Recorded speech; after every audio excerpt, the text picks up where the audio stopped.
Magandang araw sa inyo. So ito, gumawa naman tayo ngayon ng box using this sponge board and scoring board na nabili ko sa Shopee. So ayan, dito makikita nyo ang mga sizes ng boxes na gusto ninyong gawin. Ayan, sa mismong unit. So meron siyang directions. So ito naman, ito ang paggawa naman ng envelope according to its size. So makikita nyo din po dyan ang step by step kung paano gawin ito.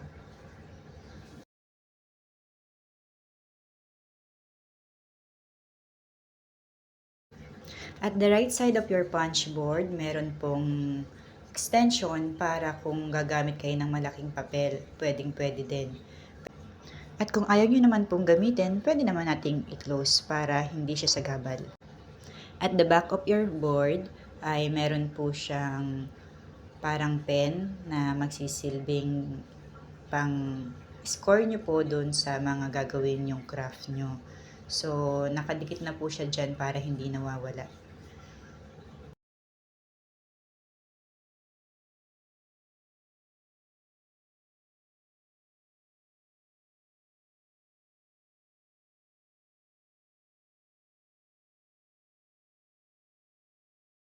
Simulan na natin. Ang napili kong size ay 8x8 na papel niya. Kinat ko lang yung papel ayon dun sa pangangailangan ko. So, 8 inches by 8 inches. Kinat ko lang po yung papel as desired. So, 8 inches by 8 inches.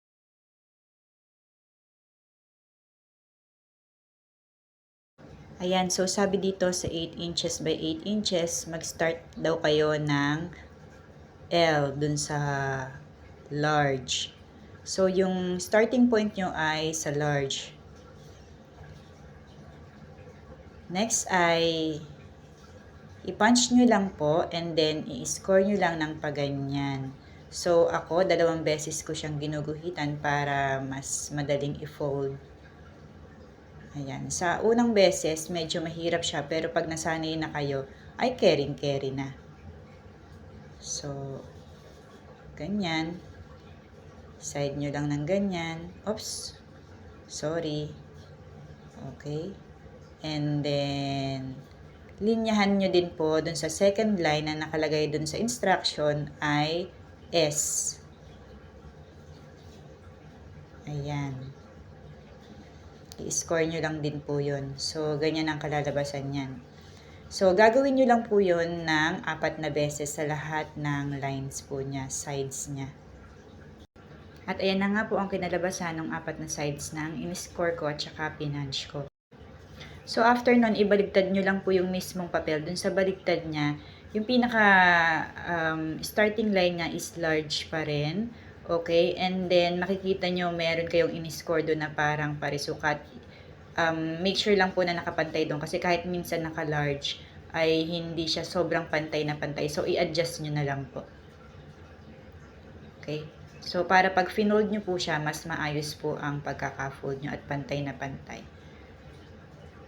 Kasi minsan nahahati natin yung mga papel, hindi natin nahahati ng sobrang pantay. So, i-adjust nyo na lang po dun. So, later on, kapag marami na kayo nagagawa at na-practice niyo na, makikita nyo na yung mga technique kung paano talagang gawin.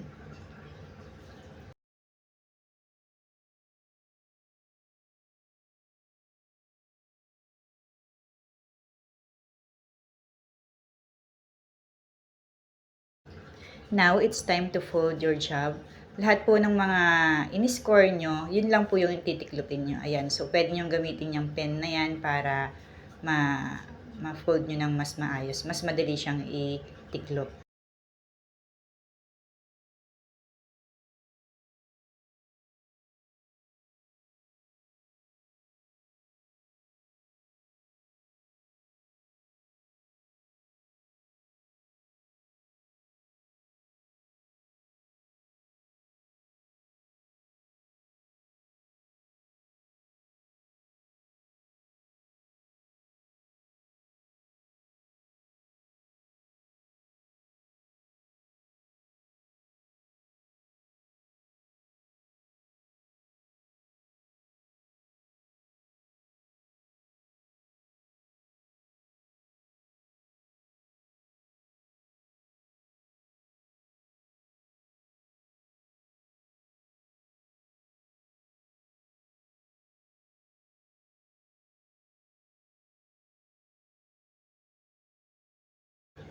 Sa top left side po ng board, makikita niyo po ang puncher dyan. So, i-punch nyo lang po lahat ng corner nung craft ninyo, nung papel na ginagawa ninyo. So, yan, ganyan. Punch nyo lang. At ganyan po ang kalalabasan niyan. So, i-punch nyo lang po lahat ng side.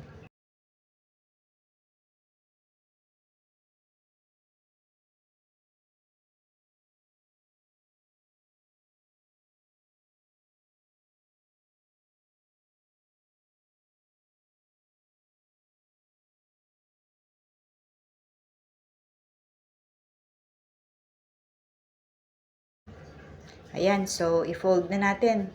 Kaya nyo na yan.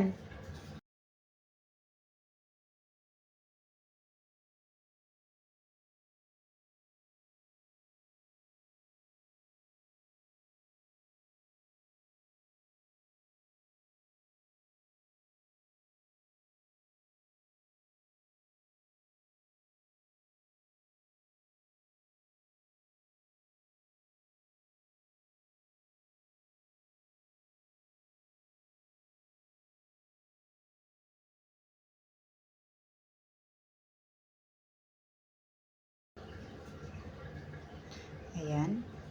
So, habang fina-fold ko, ayan, yung anak ko ay sumingit pa. Lagyan ko daw ng watch niya para daw surprise. O, see, diba? May kliyente na ako. Agad-agad. Okay. So, that's it. Ayan na siya. Yan na yung nabuo nating box out of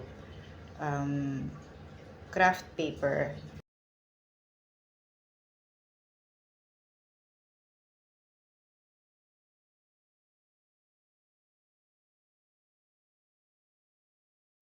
Oh, ayan, dahil gusto nga ng surprise ng bebe ko, ay ayan, oh, may ibibigay ako sa'yo. Surprise!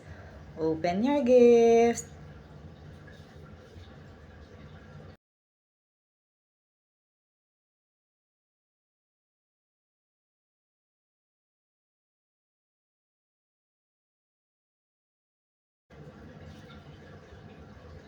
Charan! Oh, ayan, di ba?